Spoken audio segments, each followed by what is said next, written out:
जल तारा घमंड बाकी हम एगो हइए हई इतना धन कमा देनी तू का कमैले बाड़ो धीरू भाई अंबानी रिलायंस के मलिकार ओइले गोइले कौन काम रुक गइल दुनिया के मालिक राम ओइले दुनिया छोड़ के चल गइले कोनो काम रुको ना कन्हैया ओइले चल गइले कोनो काम रुको ना आ हमनी के तनी भर कमाए लगता नहीं जा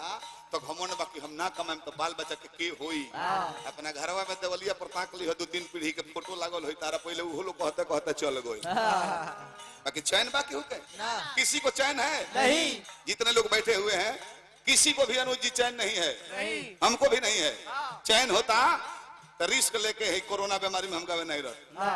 चैन नहीं है साइकिल वाला बेचैन बा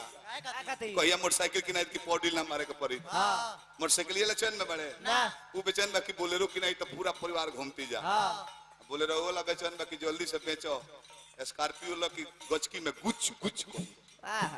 स्कॉर्पियो वाला फेरा में बा एगो फॉर्च्यूनर किना जाई तू गांव के लोग के सामने हड़हड़ा के जोईती फॉर्च्यूनर वाला चैन में बा ना महाराज वो बेचैन बा कि एगो 1.5 करोड़ के BMW कार आइल बिया वो लिया जाए तो जिला भर के लोग जान जाए अब BMW वाला बेचैन बा एगो हेलीकॉप्टर किना जाइत नहीं तो छत पर से फूर दे उड़ जाती तले बाछी छुआ देलू होगा में उड़ी गइले गइले होगा वे चैन के हो कने का सब है बेचैनिए में बा मालिक आ चैन बा का हम तनी भर बुझले बबर हो जाय छै बाकी बुझल के नु काफी हो सिलेंडर बोल देबो कि हे प्रभु कमैले में तन हमरो हो भाइयों के हो भतीजों के हो बेटों के हो गांव के लोग के हो सिलेंडर बोल देबो तबे कृपा करी है जले एगो हम हइए हई तले ना हई है